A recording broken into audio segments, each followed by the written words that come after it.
एक ठंडी रात थी जब एक छोटे से गांव के लोग अपने अपने घरों में दुबके हुए थे। आसमान में काले बादल घेराबंदी कर रहे थे और हवा में एक अजीब सी खामोशी थी। गांव के बीचों बीच एक पुरानी प्रयोगशाला थी जिसे कई साल पहले बंद कर दिया गया था।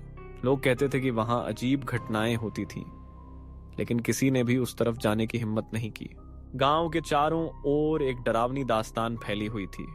कुछ लोग कहते थे कि वहां एक वैज्ञानिक था जिसने मानवता के भविष्य के लिए एक खतरनाक प्रयोग किया था। उसने एक ऐसा यंत्र बनाया था जो समय और अंतरिक्ष के बीच के दरवाजे खोल सकता था, लेकिन वह प्रयोग गलत हो गया और उसके परिणाम भयानक थे।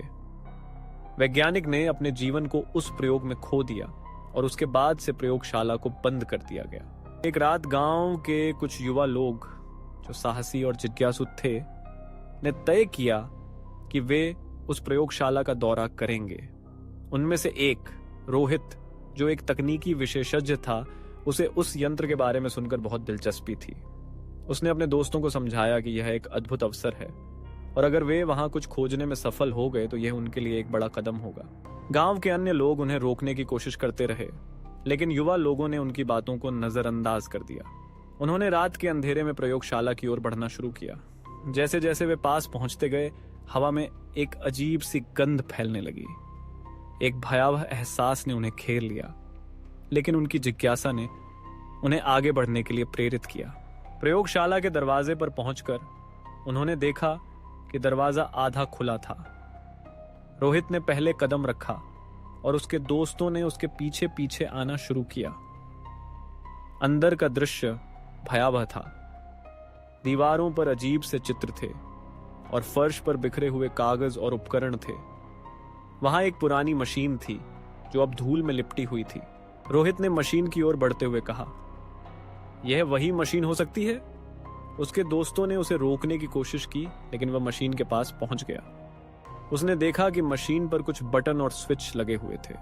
उसकी तकनीकी ज्ञान ने उसे उत्साहित किया और उसने सोचा कि वह मशीन को चालू कर सकता है। जैसे ही उसने एक बटन दबाया, मशीन ने एक भयानक आवाज की। अचानक चारों तरफ उजाला फैल गया और एक अजीब सी ऊर्जा का संचार होने लगा। रोहित और उसके दोस्तों ने एक दूसरे की ओर देखा और उनकी आंखों में डर साफ दिखाई दे रहा था। तभी अचानक एक धुंधली आकृति मशीन से बाहर निकली। वह आकृति धीरे धीरे स्पष्ट होने लगी। यह एक मानव रूप था, लेकिन उसकी आंखें गहरी, अंधेरी और भयावह थीं। उसने एक खौफनाक आवाज में कहा, तुमने मुझे जगाया, अब तुम मेरे साथ हो। रोहित और उसके दोस्तों ने डर के मारे भागने की कोशिश की, लेकिन दरवाजे बंद हो चुके थे। आकृति ने उन्हें घेर लिया और उसका चेहरा एक अजीब से हंसी में बदल गया। उसने कहा, तुमने मेरे प्रयोग में हस्तक्षेप किया है, अब तुम्हें इसके परिणाम भुगतने होंगे। जैसे ही उसने यह कहा, चारों तरफ अंधेरा छा गया। रोहित और उसके दोस्तों ने महसूस किया कि वे एक अलग दुनिया में पहुंच गए हैं। वहां का वातावरण भयानक था और चारों ओर अजीब जीव जंतु और आकृतियां थीं। वे एक दूसरे का हाथ पकड़े हुए वहां से भागने लगे, लेकिन हर कदम पर उन्हें एक नई मुसीबत का सामना करना पड़ा। अचानक एक जीवित छाया ने उन्हें घेर लिया। वह छाया तेजी से उनके पास आई और एक एक करके उन्हें पकड़ने लगी।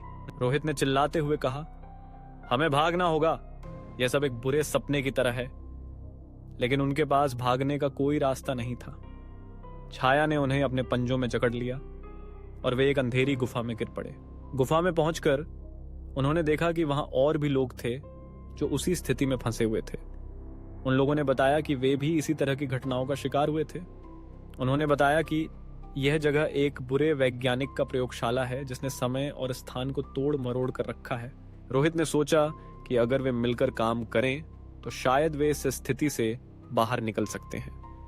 उन्होंने योजना बनाई कि वे उस मशीन को फिर से चालू करने की कोशिश करेंगे, जिससे वे अपने असली दुनिया में वापस जा सकें। वे धीरे धीरे गुफा से बाहर निकले और वापस प्रयोगशाला की ओर बढ़े। रास्ते में उन्हें कई खतरनाक जीवों का सामना करना पड़ा, लेकिन उन्होंने एक दूसरे का साथ नहीं छोड़ा। अंततः वे प्रयोगशाला में पहुंच गए जहां वह मशीन फिर से खड़ी थी। रोहित ने मशीन को चालू करने की कोशिश की और उसके दोस्तों ने उसकी मदद की। जैसे ही मशीन ने काम करना शुरू किया, चारों ओर एक प्रकाश फैलने लगा। लेकिन तभी वह भयावह आकृति फिर से प्रकट हुई। उसने कहा, तुम मुझे नहीं रोक सकते, यह तुम्हारा आहार अंत है। रोहित ने हिम्मत नहीं हारी। उसने कहा, हम तुम्हारे डर से नहीं डरते, हम अपनी दुनिया में वापस जाएंगे। और उसने एक बटन दबाया। जैसे ही उसने बटन दबाया, मशीन ने एक शक्तिशाली ऊर्जा का संचार किया। अचानक चारों ओर का वातावरण बदलने लगा। रोहित और उसके दोस्तों ने महसूस किया कि वे तेजी से अपने असली दुनिया की ओर लौट रहे हैं, कि लौट रहे हैं। आखिरकार वे एक जोरदार आवाज के साथ वापस अपने गांव में पहुंच गए। वे जमीन पर गिर पड़े और चारों ओर की खामोशी ने उन्हें घेर लिया। लेकिन उन्होंने अब तक की सबसे बड़ी मुसीबत का सामना किया था। गांव के लोग उनकी ओर दौड़े और उन्होंने बताया कि वे कितने समय से उनकी तलाश कर रहे थे। रोहित और उसके दोस्तों ने अपने अनुभवों को साझा किया और गांव के लोग उनकी बातों को सुनकर हैरान रह गए। लेकिन रोहित ने महसूस किया कि वह मशीन अभी भी वहां है। उसने अपने दोस्तों से कहा, हमें इसे फिर से चालू नहीं करना चाहिए, यह हमें फिर से उस भयानक दुनिया में नहीं ले जा सकता। गांव के लोगों ने सहमति जताई और उन्होंने मिलकर प्रयोगशाला को बंद कर दिया। लेकिन रोहित के मन में एक अजीब सी चिंता थी। क्या वे उस मशीन को पूरी तरह से नष्ट कर पाए हैं? क्या वह फिर से किसी को अपने जाल में फंसा सकती है? कुछ दिनों बाद गांव में फिर से अजीब घटनाएं होने लगी। लोग रात में अजीब आवाजें सुनने लगे और कुछ लोग गायब होने लगे। रोहित ने अपने दोस्तों को बुलाया और कहा, हमें कुछ करना होगा, हमें उस मशीन के बारे में और जानना होगा। उन्होंने फिर से प्रयोगशाला की ओर जाने का फैसला किया। लेकिन इस बार वे तैयार थे। उन्होंने अपने साथ कुछ उपकरण और सुरक्षा के लिए चीजें ले लीं। जब वे प्रयोगशाला पहुंचे तो उन्होंने देखा कि दरवाजा फिर से खुला हुआ था। अंदर जाकर उन्होंने देखा कि मशीन अभी भी वहीं थी, लेकिन अब वह और भी अधिक डरावनी लग रही थी। रोहित ने कहा, हमें इसे नष्ट करना होगा, यह किसी और को नुकसान नहीं पहुंचा सकती। उनके दोस्तों ने सहमति जताई और उन्होंने मिलकर मशीन को नष्ट करने की योजना बनाई। लेकिन जैसे ही उन्होंने मशीन के पास पहुंचकर उसे तोड़ने की कोशिश की, वह भयावह आकृति फिर से प्रकट हुई। उसने कहा, तुम नहीं समझते, तुम मुझे नहीं रोक सकते, मैं हमेशा तुम्हारे साथ रहूंगा। रोहित ने हिम्मत नहीं हारी। उसने कहा, हम तुम्हारे डर से नहीं डरते, हम तुम्हें खत्म कर देंगे। और उसने मशीन को एक बड़ी वस्तु से मारना शुरू किया।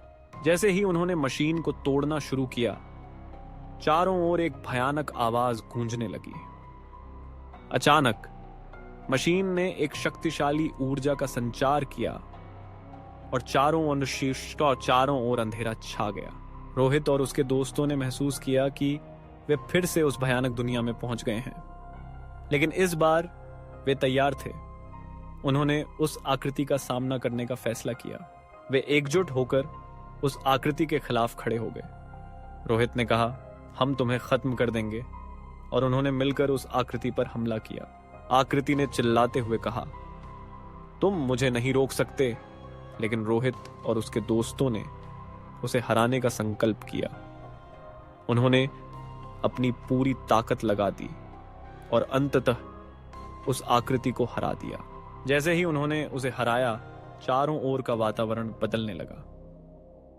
वे फिर से अपने असली दुनिया में लौट आए। लेकिन इस बार वे जानते थे कि उन्हें उस मशीन को हमेशा के लिए नष्ट करना होगा। गांव के लोगों ने उनकी मदद की और उन्होंने मिलकर प्रयोगशाला को पूरी तरह से नष्ट कर दिया। रोहित और उसके दोस्तों ने एक नई शुरुआत की और उन्होंने अपने गांव को फिर से सुरक्षित बना दिया। लेकिन रोहित के मन में एक सवाल था, क्या वे सच में उस आकृति को हमेशा के लिए हरा पाए हैं? क्या वह कभी वापस आएगी? यह सवाल हमेशा उसके मन में रहता था और उसने तय किया कि वह कभी भी उस प्रयोगशाला की ओर नहीं लौटेगा। गांव में सब कुछ सामान्य हो गया, लेकिन रोहित और उसके दोस्तों को हमेशा उस भयानक अनुभव का सामना करना पड़ा। वे जानते थे कि विज्ञान की खोजें कभी कभी खतरनाक हो सकती हैं और उन्हें हमेशा सावधान रहना होगा। वे अपनी जिंदगी में आगे बढ़े, लेकिन उस रात का डर और अंधेरा हमेशा उनके साथ रहा। उन्होंने सीखा कि कुछ चीजें ऐसी होती हैं जिन्हें कभी नहीं छेड़ना चाहिए, और कभी कभी जिज्ञासा ही सबसे बड़ा खतरा बन जाती है। गांव के लोग अब उस प्रयोगशाला को भूल चुके थे, लेकिन रोहित और उसके दोस्तों के लिए वह एक यादगार अनुभव बन गया। उन्होंने एक दूसरे से वादा किया कि वे हमेशा एक दूसरे का साथ देंगे, चाहे कुछ भी हो। और इस तरह एक ठंडी रात की कहानी समाप्त हुई, लेकिन उसके प्रभाव हमेशा के लिए उनके दिलों में गहराई से छिपा रहा।